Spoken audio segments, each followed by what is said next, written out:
Ignition sequence starts. 6, 5, 4, 3, 2, 1, 0. Liftoff. We have a liftoff.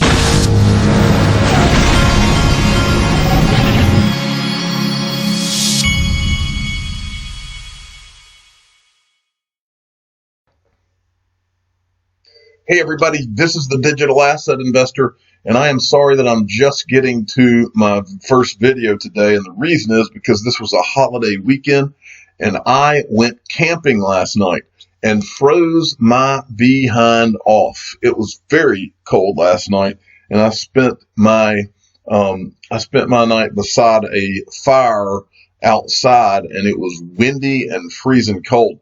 Luckily, we had some wood pallets, and we were throwing them on the fire. You've never seen anything go up in flames except maybe a Christmas tree the way a wood pallet does.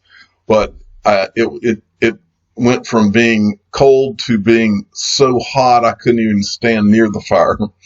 Anyway, let's get this video started. I had someone specifically ask me the other day if I would do a video where I just looked at various Wikipedia pages surrounding Ripple, XRP, and digital assets. And so I thought I'd give it a stab and just see where the trail led me. And so it did lead me to some interesting places. And then I'm going to cover a couple of news topics at the end of it.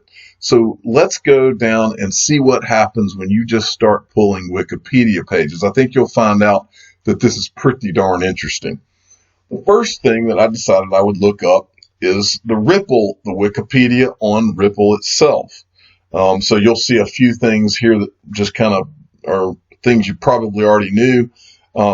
It says the original authors, but basically what this is these are the original creators of XRP when it was called OpenCoin. Okay. Now, the first thing that I highlighted the interesting things I found. Now, I read through all of these things. Most of the things on these pages are things that you already knew. But I got down to this part and I wanted to show you something. So under history, it says Ripple was conceived by Jed McCaleb and built by Arthur Brita and David Schwartz, who then approached Ryan Fuger, who had debuted in 2005 as a financial service to provide secure payment options to members of an online community via a global network. Fugger, and I think or Fugger, I don't know which way you say that, had developed a system called OpenCoin, which would transform into Ripple. So this Ryan Fuger, I'm assuming it's Fuger. There's always been a mystery to me around this. First of all, this guy, and then you got David Schwartz and Arthur Brita, who you never see. Okay, so just think about that in terms of this. So anyway, it says Ryan Fuger said that Fuger had developed a system called OpenCoin. Now that, the way I understood it, OpenCoin started when Chris Larson came in, but maybe this is correct right here. But anyway, this Ryan Fuger, my understanding of Ryan Fuger is that he had already started a company called, or the Ripple Protocol. But anyway, let's not worry about that right this second. So I decided, when I saw OpenCoin, I want to type in OpenCoin Wiki and see what would come up. This is the only thing I could find. OpenCoin Wiki, anonymous virtual token. So I'm assuming that this is exactly what OpenCoin, this was something from OpenCoin. The OpenCoin project is about creating anonymous virtual tokens by providing a set of standards, formats, and protocols, and GPLED reference implementation of these standards. Tokens can be used for different kind of purposes, including online payments and voucher systems. So I'm reading down through this, and most of it is a bunch of mumbo jumbo to me. It's a lot of technical type stuff until I get down to here. This is the one that jumped out at me. It says, this is from July of 2011. And this is a quote, but I don't know who the quote's from. It says, we created a first draft of the protocol, which was reviewed by our crypto experts, and no obvious flaws were found. A legal report documents how an open coin system could be used within the EU. What in the world? Is that the same? Is that the European Union? And where does this come from? This came out of nowhere. It says we also created a sample implementation mostly to test the protocol. But to me, if you look down this whole page, it's all about open coin and all of the cryptography, and it talks a lot about technical type things. But then out of nowhere, status, July 2011. This is from July 2011. We created the first draft of the protocol, which was reviewed by our crypto experts, and no obvious flaws were found. A legal report documents how an open coin system could be used within the EU. Now, the reason the EU jumps off the page at me, if this is the EU I think they're talking about, that is out of nowhere, first of all. But what is the one area of the world that has seemed to warm to Ripple and the whole Ripple XRP thing more than anyone else is Christine Lagarde, who's with the IMF and now runs the EU, right? So, or whatever her organization's called. But the point is, this really jumped out at me, and this is purely just my typing in Wikipedia with all these different search terms, and this is the kind of stuff that popped up. Now, I'm going to show you something else. Now, this is from the Ripple Labs. This is from the Ripple Labs Wikipedia page. And again, I was just going and typing in anything having to do with Ripple XRP, the people, any of the things that are right in the middle of Ripple and XRP that I thought would be important. This is not anything that significant. I just wanted to show you all of the different companies that had invested. Ripple recently, when they announced their $10 billion valuation, they announced their latest funding round. I think it was, as I recall, don't quote me, but I think it was like $200 million that Ripple just got. Well, their last one was in 2016, and it was $55 million. So this isn't the first time large sums of money, but you can see just about everybody who's anybody in venture capital has invested. That's really the only interesting thing that I found on the Ripple Labs page. Now, let me hit you with something very interesting. Now, remember, these are the guys that were involved in the creation of Ripple and XRP. Let's talk more specifically XRP. This Ryan Futer guy was out of nowhere. Okay, now. Then when XRP was actually created, it was created by David Schwartz, Arthur Brito, and Jed McCaleb. I think those are the three core guys, right? Well, this Ryan Fuger, somehow, what he said, now this is his page. Now this is his website at ryanfuger.com. Now, the reason I had to give you a website is because there's a very mysterious thing going on here. Guess who does not have a Wikipedia page? Now, I'm about to show you the people that do not have a Wikipedia page, and it starts with Ryan Fuger. Now, on his page here, now this is strange. It's kind of bizarre, and all of this is bizarre that I'm about to show you. Ryan Fuger, this is all he has. It's his webpage, and it says about. I'm a web and decentralized systems developer and consultant and founder of the original Ripple project, now carried on at ripple.com. And then he immediately goes into this chronic fatigue syndrome and starts talking about how he suffers from this chronic fatigue thing. And then he's got his Twitter handle and an email, but it's just kind of, and granted, here's my assumption here. My assumption is that this guy's a super mega brilliant type guy, and that he's just probably eccentric. Like a lot of really smart people are very eccentric, and to me, this is kind of an eccentric way to present yourself on your website. Okay, fine. Well, but question one, why does he not have a Wikipedia page? This guy was literally involved in Ripple. Now, remember, this is a company that makes no bones about how they're trying to take over Swift and put a dent in the universe. This is not just some company. It's valued at $10 billion now, okay? But this guy does not have a Wikipedia page. Okay, maybe we can look past that. My question to you is, can we look past this? David Schwartz does not have a Wikipedia page, folks. This is Ripple's $1 trillion man. This is not just some jackleg out there. This is Ripple's $1 trillion man. He does not have a Wikipedia page.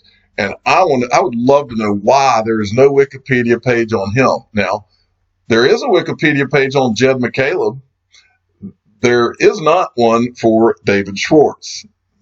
I would love to know the answer to why there's none on David Schwartz. Do you know who else does not have a Wikipedia page? That would be Arthur Brita, whose face we don't ever get to see, who is now with PolySign. Okay, so these guys very likely could be involved in the changing of the entire world, but they're not even important enough to have a Wikipedia page. That doesn't pass the official digital asset investor smell test, not in the least. Guys like this would have an extensive Wikipedia page unless someone did not want them to have an extensive Wikipedia page. That's just the fact, Jack. Jed McCaleb's got a Wikipedia page. Let's see if there's anything interesting on his page.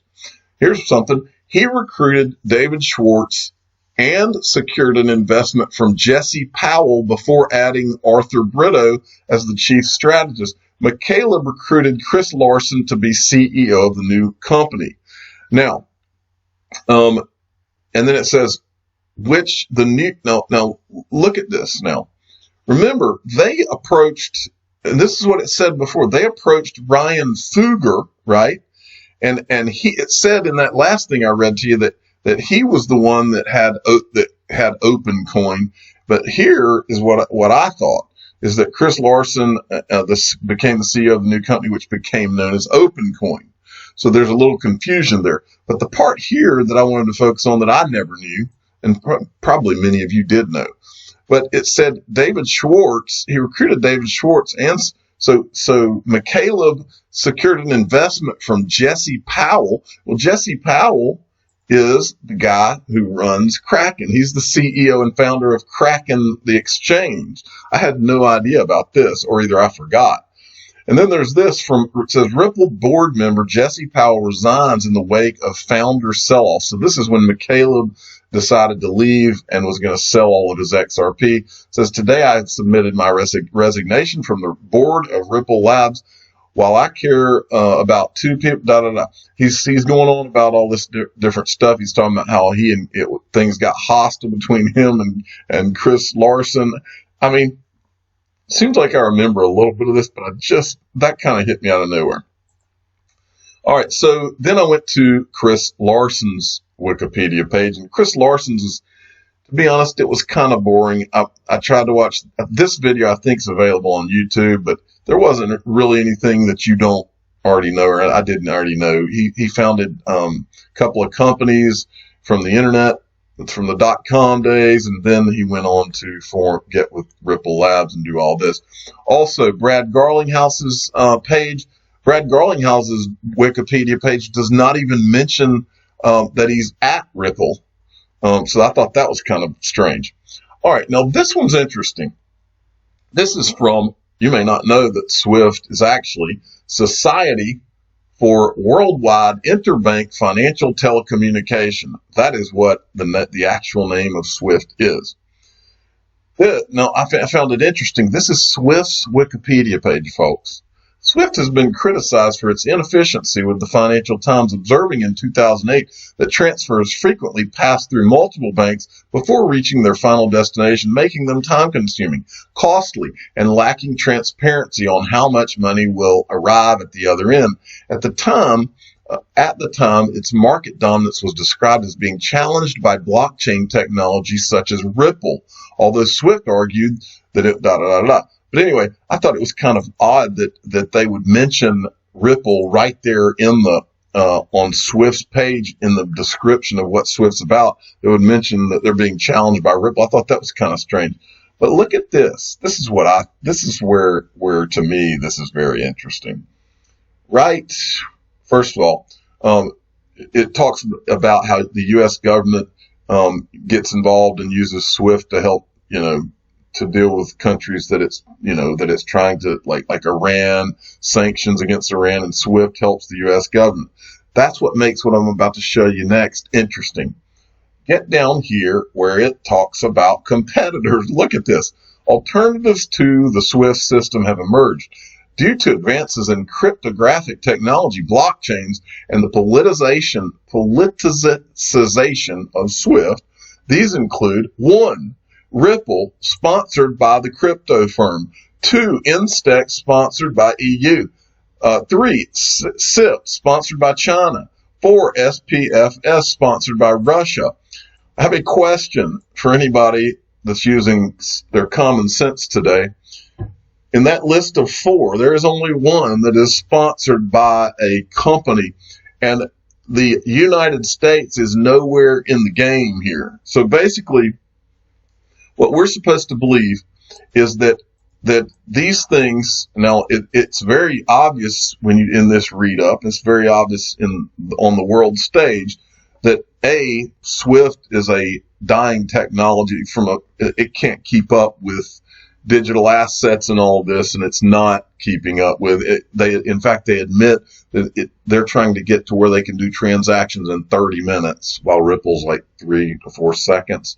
Well, look at this list, and you tell me, do you think that Ripple, when you look at this list, are you thinking to yourself, because I'm not, are you thinking to yourself, yeah, we've got the European Union, we've got China, Russia, so we got 2 bad guys, one that's our ally, and then we've got Ripple, which is a private company, and the U.S. is nowhere involved in that, what Ripple's doing. This is totally just some private company, but meanwhile, you've got all these other countries they're doing it themselves.